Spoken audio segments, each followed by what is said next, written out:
The Oregon career of Bo Nix, an exhilarating 2 years, and it reflects very well on Oregon and Dan Lanning. Here we go.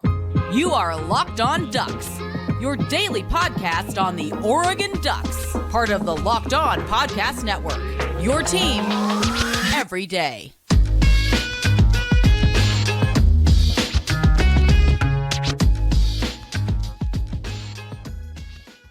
Yes, it is that time once again for Locked On Ducks. I'm your host, Spencer McLaughlin. Thank you so much for making this your first listen or your first view of the day, part of the Locked On Podcast Network, your team every day, and your number one source to stay up to date with the Ducks. If you have not already, please like, comment, subscribe, rate, review, wherever you listen to or watch this show, which today is brought to you by FanDuel. Make every moment more. Right now, new customers get $150 in bonus bets with any winning $5 moneyline bet. That's $150 if your team wins. Visit FanDuel.com/lockedon to get started. So we'll talk about Bo next. We'll talk about standouts from the Fiesta Bowl, and Oregon has its first transfer portal departure following the bowl game this season. But Oregon has won 12 games for just the sixth time in Oregon, in Oregon football history. That's a pretty good accomplishment. But I was thinking about Bo Nix because Bo Nix and Dan Lanning came in together at the same time in the same offseason. Nobody really knew for sure whether or not everything was going to work. Sure, on the surface, it looked like it was a good hire, the right hire. And it, after one season, looked like it was a good hire, the right hire in bringing in Dan Lanning. But sometimes coordinators don't work out as well in their second season or third season. You can look at Dave Aranda at Baylor, a good program. He had a great first couple seasons. The last two, not so good. So I think that Lanning's doing a fantastic job. And I think that Bo Nix is a great example of how good a job he is doing as Oregon's head coach. Because when you think back to the narrative of Bo Nix, and just think about the roller coaster ride of his career. And I love seeing him talk about this stuff too, because he's so passionate about it and he loves college football and he loves Oregon. And I think he loved at some level Auburn as well. But obviously it went a lot better for him with the Ducks. And that is what I want to talk about here. The narrative around Bo Nix was Bo picks, was he makes some great plays, but he's inconsistent. Well, he's not supremely accurate, but he can make some good throws. Well, he's, a little bit more of a runner than he is a refined passer. And over the last 2 years, teaming up with Dan Lanning and coming to Eugene and everything that Oregon has had surrounding Bo Nix over the last 2 seasons has completely transformed him from a guy who would be maybe a late round flyer in the NFL draft to in 2024, according to Mel Kiper Jr., he is the number 6 quarterback prospect out there in a year in which you're going to have probably 3 guys at least taken in the first round. I mean, it feels like there could be, 4 or 5 if the chips fall a certain direction, but Bo Nix is going to be somebody who I don't think he goes past the 3rd round in this draft. And that's a credit to Dan Lanning. Now, is Dan Lanning his offensive coordinator? No. I have long pushed back and will continue to push back on the notion that just because somebody is a defensive coach or comes from that side of the ball and is not the offensive play caller, that he has nothing to do with a quarterback's development or the way an offense looks or how it performs. Not just because the head coach, Dan Lanning in this instance, is making the offensive coordinator hire, in which he has gone through an interview process and come to understand, I see these values and this is what we want to do. And I feel like this translates well with what the quarterback skill set is. It's not just that. It's also that, in film study, do you think that Bo Nix has watched film and Dan Lanning has never been there? You think they've never watched film together? Do you think they've never talked about what they want to do offensively? I've always found that notion to be ridiculous in both college and in the NFL. But I think for Lanning to have brought in Bo Nix and had a great supporting cast around him, given him an even better team in 2023, and Bo Nix elevated his game alongside Lanning elevating the team overall, I think is a testament to what Dan Lanning has done over the last couple of years, how hard Bo Nix worked to be the best version of himself, and the way that Lanning has just clearly got that kind of it factor as a head coach. I mean, the only thing really missing on Dan Lanning's resume right now is beating Washington this year. That's it. And by the way, I'm recording this show at halftime of the college football playoff game. Washington's very good. It's funny. I had a friend who's a Texas fan, big Texas fan, went to school there and everything. And he was texting me during the game and he said, I texted him saying, I tried to tell you Washington is legit. He thought it was ridiculous because I picked Washington to win the game. And he said, yeah, I knew they were good. I just didn't expect them to hit all of the deep balls. It's like that meme of, I think it's James Franco when he's in the noose as like a pirate or something. And he looks over, first time. Yeah. Yeah. Yeah. It was his first time. Anyway, so not being able to beat a team that is playing at a national championship level in Washington, that's some slim pickings when it comes to the knocks against Dan Lanning at this point in time. And I think that Bo just continued to get better. I think that Lanning and the team have continued to get better. And I'm excited to see what happens in 2024. And I think as the Ducks look at the landscape in the Big Ten, I fully expect them to be a conference contender because I believe in Dan Lanning. I think that he's going to have another really talented team, and he's going to have a good quarterback in Dylan Gabriel. Now, let's transition into something else I wanted to bring up, and that's the individual standouts from Monday's Fiesta Bowl thrashing of Liberty. So Tez Johnson and Trayshawn Holden are the two guys that I want to start with here. There are other names that I thought played very, very well. Jordan James was phenomenal. And without Bucky Irving next year, I feel so good about Oregon's running back room. Jade Lamar, Noah Whittington, even coming off an injury. I think we're good there. Tez Johnson and Trayshawn Holden both had really good games. And I think that Holden is someone who can slide in to Troy Franklin's role and play it pretty well. He did that against Liberty. Is he going to play better secondaries? Yeah, of course he is when Oregon is playing Big Ten opponents next year. But I look at the way, if you look at the touchdown that Trayshawn Holden caught, it was a great throw by Bo. It was really well timed. It was, a great concept from Will Stein to have the double post against a single high safety and get Holden isolated with the corner. The little shimmy that he gives at the top of the route, I think that dude spent a lot of time watching Troy Franklin trying to be like him. And boy, he looked a lot like Troy Franklin on that particular play. He had a great sideline catch as well.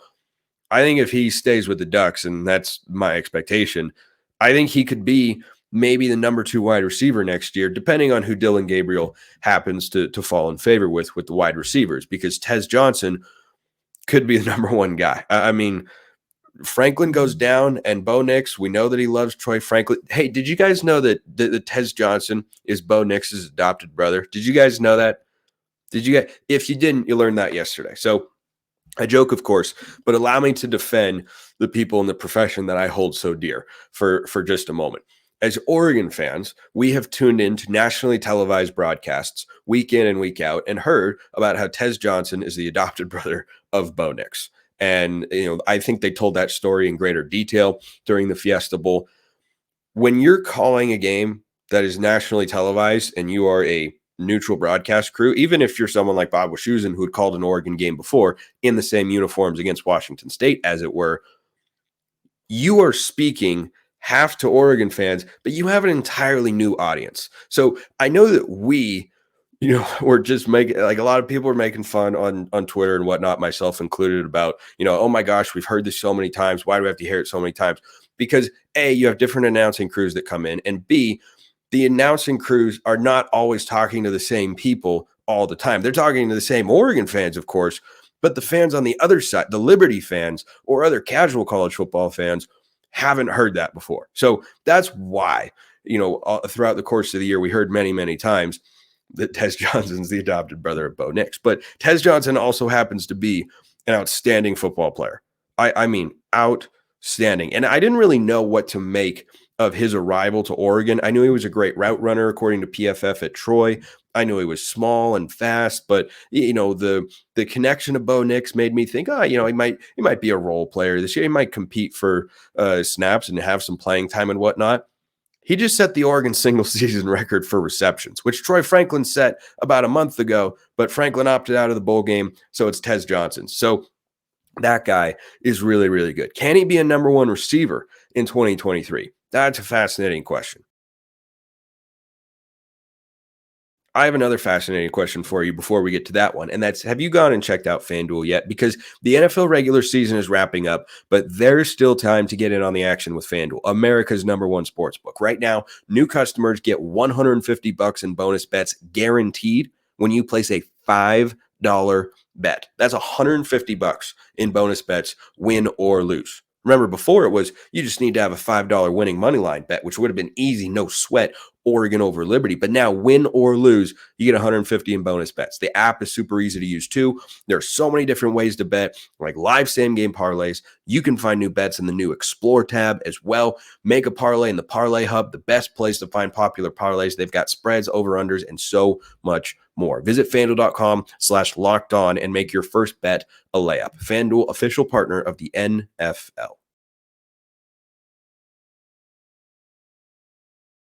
Second segment sip completed, and we roll along. Tez Johnson is really good. Oregon hadn't had a 1,000-yard receiver since 2018, and because Bo Nix was so great this year and completed so many passes, Oregon had 2 of them this season. And Nix and Johnson, their connection this season was fantastic. Here's what I love about Tez Johnson, though, and why I hope he returns to Oregon next year in 2024, or for the 2024 season. We're in 2024. Time flies. I'm old anyway, so I'm not that old, but I feel old sometimes. Anyway, so Tez Johnson is somebody who is not a number one receiver in the traditional sense. However, he is a guy who, as we saw this year, can lead your team in receiving yards. What do I mean by that? When you're coming into certain situations in a football game, there are times where you've got to have a big-bodied receiver. If you notice Tez Johnson and the plays he made this year, how many times was it on a shot down the field? Not very many times. Those smaller guys who are nimble like that, they do their best work around the line of scrimmage or the line marker to gain, the first down line. That's where Tez Johnson was lethal, and then yards after the catch. But that's not something that we want to stop him doing. You don't want to say, well, now we need you to step into this role over here. No, I think you look at a guy like Jerion Dickey or Kyler Casper, who each had 1 catch in the Fiesta Bowl, and say, okay, one of those guys maybe steps up. But you put Trayshawn Holden out there or Gary Bryant Jr. out there. And I thought that we might see a little bit more of either Casper or Dickey in this game. We really didn't until the reserves got into it. But I think that for the Ducks, you got to have a guy who's a more big-bodied receiver on the outside. You want Tez Johnson to play the same role he did this year. And if he leads the team in receptions again, great. But he's not someone typically who you're going to line up a lot on the outside. He goes in motion a lot. He plays from the slot. He's lethal that way. And so I think that that's where Oregon wants to keep him. I think that's where they should want to keep him, assuming he returns, which I think he will, but cannot guarantee. And on the outside, you need a big-bodied receiver. That's just, you look at offenses all across the country, the guys who play on the perimeter offensively, they're a little bit taller. There's a reason for that. It fits into the offense. And I think Trayshawn Holden can be that kind of guy. I don't think he's necessarily Troy Franklin is going to have a 1,400-yard, 14 touchdown season or whatever Franklin's ungodly numbers were this year, which were both Oregon single season records. But can he be, close to 1,000-yard receiver if he's put into that position? I 100% feel that way. I think Holden's really, really good. So that's where I feel on the receivers there. Those 2 guys definitely stood out. So too did Jordan James. I mean, man, that guy looks good. He led the Pac-12 in yards per carry this year, and he was Oregon's number 2 running back to Bucky Irving, who was, of course, a stud, had a great game. And I continue to be amazed that across every single coaching staff, Oregon's running backs are just always good. They're always good. If you look back at the last 20 years of Oregon football, the worst running back tandem is probably C.J. Verdell and Travis Dye. And by the way, Travis Dye was Oregon's entire offense in 2021. And C.J. Verdell had, I think, 1,000-yard season in 2018. Like those guys were both wildly productive. Were they the best talents Oregon's ever had at running back? No, I don't think so. But guess what? They were really, really good. And they had great offensive lines to run behind with Mario. But I just, that position for the Ducks, it is always good. I think quietly, Oregon is running back you out west.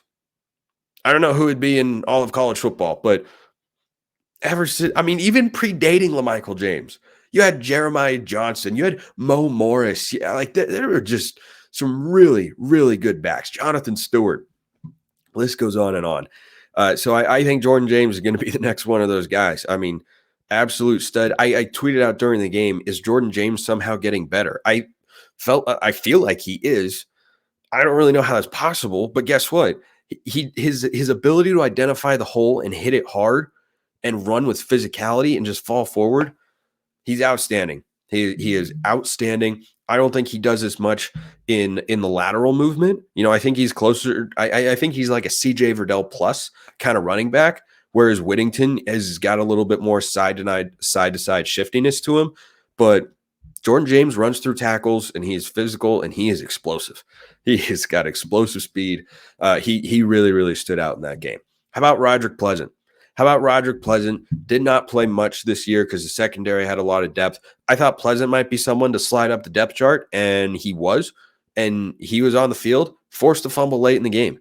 And that was great because that gave Austin Novosad a chance to move the ball down the field a little bit and showcase what he can do. And I liked what I saw. If you want to hear thoughts on that, go to yesterday's show, kind of towards the end of it, and I talked about what Austin Novosad did put on film. But I thought that he was off to a little bit of a rocky start, but once he settled in, made some nice throws, looked like he was in command, in control, looks like he's bulked up a little bit, and he's got a good arm. So I thought Novosad did well, but Roderick Pleasant going out there and just laying the lumber on a guy, forcing the fumbles. Zach Grisham recovered it.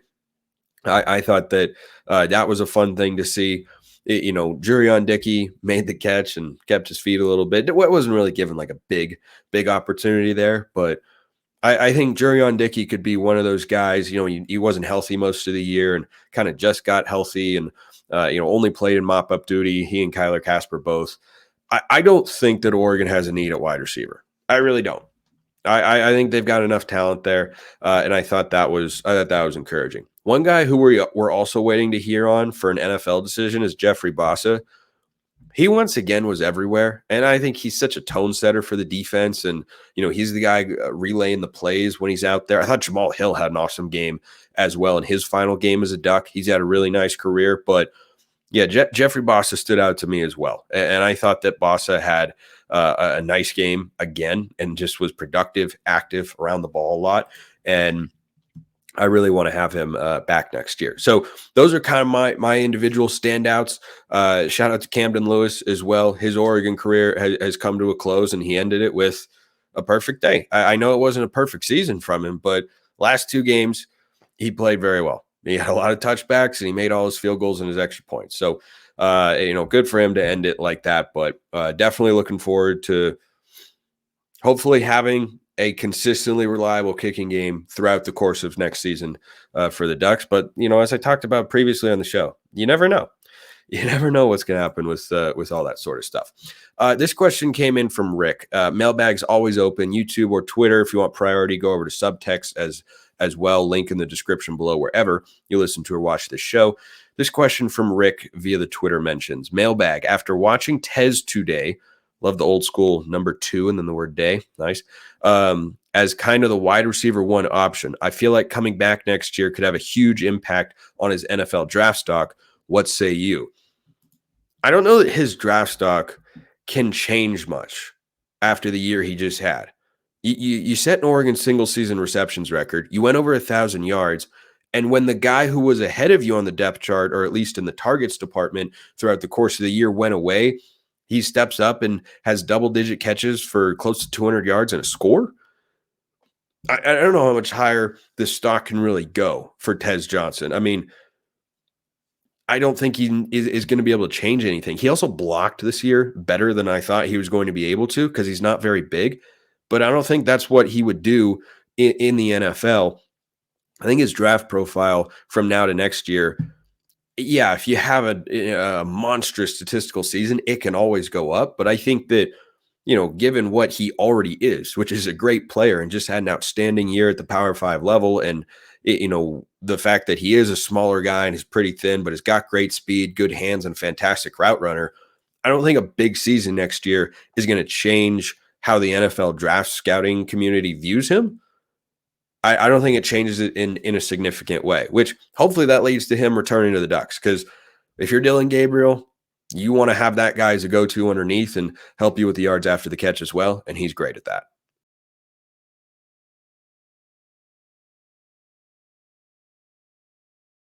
Another mailbag question. This one from Nathan. Hey, Spencer, good game and great reaction show. Appreciate you. Put a nice bow on the season. Get it? Bow? Yeah. With with his speed, what do you think about Luke Moga playing as a running back, one with a lot of tricks up his sleeve, a legit quarterback arm, track speed, etc.? Think there's any chance Stein builds some plays around him on the field with Dylan Gabriel? One of my favorite TDs of 2022 was Nix's touchdown reception. That was against Colorado. Go Ducks. No, I don't think so whatsoever. I think Oregon's got more than enough weapons to not need Luke Moga, who is a fantastic athlete. I think Will Stein said he's going to be one of the fastest guys on the team. If you're talking just straight line speed, Moga is a dynamic athlete. He's more of a project at quarterback who, certainly won't be the starter in 2024, probably wouldn't be in 2025 either. And we'll see what he would do the following year as, a redshirt sophomore and where the quarterback room is at that time. But I think that having someone like that, it's great and all, but it's not something I feel like Oregon really needs to do, because there are a lot of other dynamic playmakers who you want to get the ball to, who have great speed, who have a lot of athleticism. And I see where you're coming from with a trick play. I remember when Darren Thomas was the backup to Jeremiah Masoli in 2008, I think it was. There was a trick play in the Civil War where they, Thomas was like the second or third quarterback on the depth chart, and they pitched it back to him and he threw a deep pass and it was completed like just inside the pylon or something. I forget who caught it. I want to say Jeff Mail, but I could be wrong about that. I don't think that that's going to be in the cards. I think that Will Stein has got plenty of tools at his disposal. So fun question though, because Moga is a dynamic athlete. There's no doubt about it, but I don't think that he's someone that that sees the field for the Ducks in 2024. Doesn't mean he never will, of course, but that's something that we'll get to see him in the spring game. I would think Oregon will have 4 quarterbacks there: Gabriel and Moore, Novosad, and Moga. So that'll be fun. But until then, I don't think Luke Moga is going to make a ton of noise on the depth chart. But maybe he surprises us all. Who knows? But definitely intrigued by his physical upside as time goes on. Before I get to, let's do Jake Shipley first. So Jake Shipley is the first transfer announcement for the Ducks after the bowl game. The transfer portal window closes the day that this show airs, January 2nd. If you played in a bowl game on New Year's Day, my understanding is that you have a little bit of time to enter the portal. And then, of course, there will be another transfer portal window in March that players can enter. And for guys who have already entered, you can come out of the portal at any time. You just have to go into the portal by a certain time on January 2nd. Again, unless you have a bowl game conflict in there, in which case the NCAA gives you a little bit of leeway. But Jake Shipley's a guy who has played more than you would probably think if you looked at his snap count over the last couple of years. I think he and Amarian Winston both are not often the most discussed names. Amarian Winston, by the way, made a really nice play in the bowl game, had a pass deflection that I believe was on 4th down as Liberty was moving down the field late in the second half. But Jake Shipley is someone who was just kind of a rotational guy and, was solid, did some nice things every now and then, wasn't a majorly impactful player, but played meaningful snaps. And I'm not too concerned about this loss at all. Not that he isn't a solid player. I just think Oregon has a lot of good players on the roster. We saw a lot of the freshman defensive linemen, which was kind of a peek behind the curtain for who could see the field the most in 2024 along that defensive line. Ashton Porter played at that defensive end or edge position. They list them kind of separately on the depth chart, but he was in there. And I saw Amari Washington on the field, a defensive tackle, a good amount. I saw Johnny Bowens out there. And I think there was one more. I'm trying to think. No, I think those are the guys who I saw the most. Devin Jackson was on the field at linebacker a good amount as well. But I think that for the Ducks, the depth at defensive end / edge is really good. It's really, really good.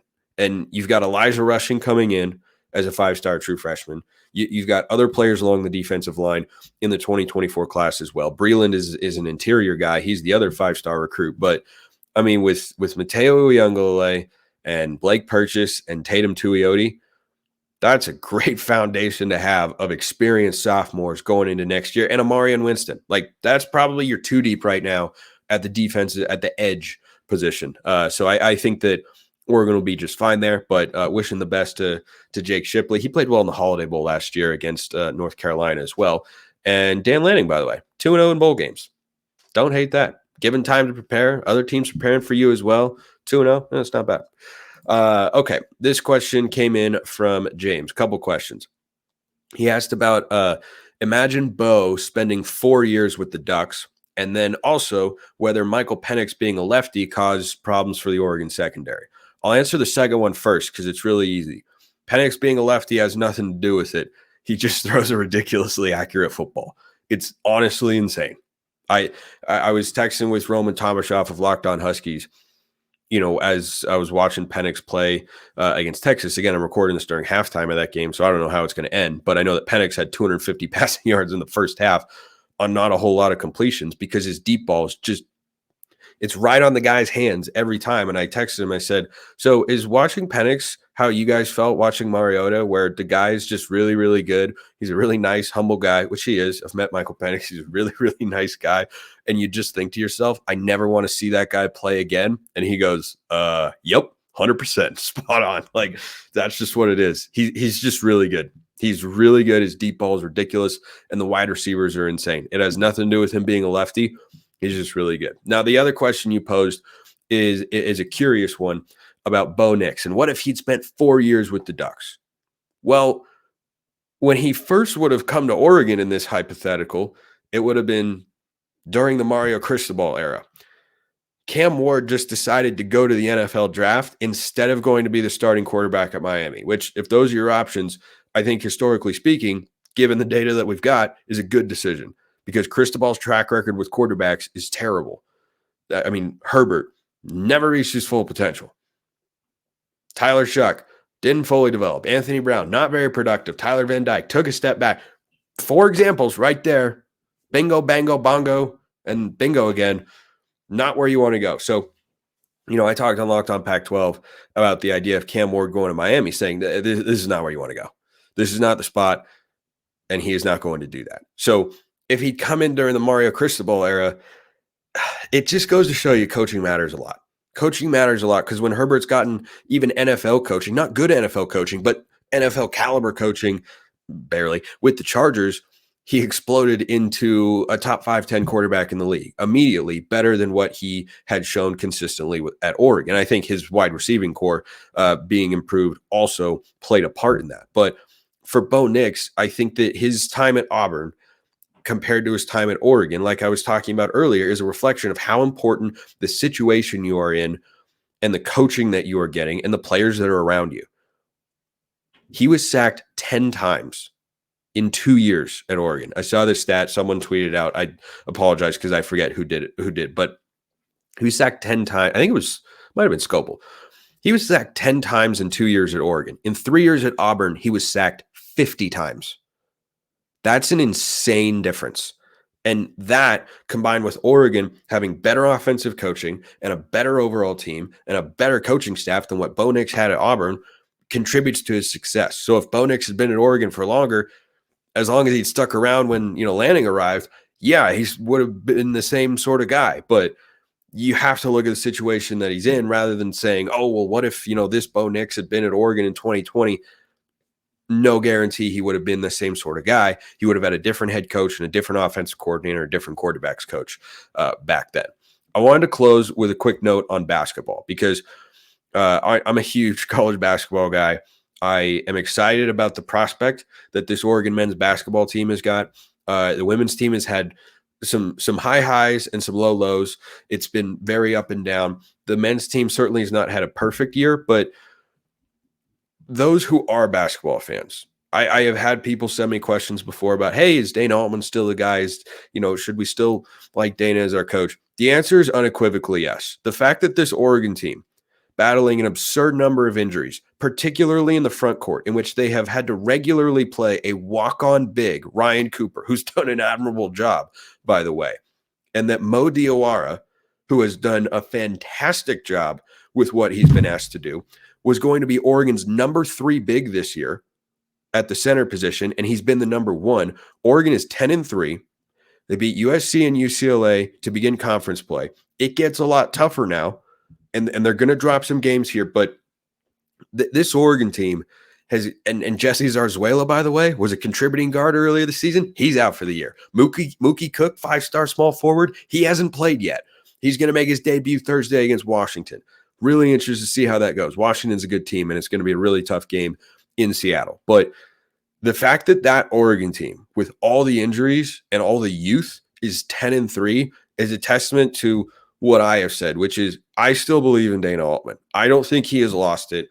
I do not subscribe to the notion that Oregon's got to be looking for this.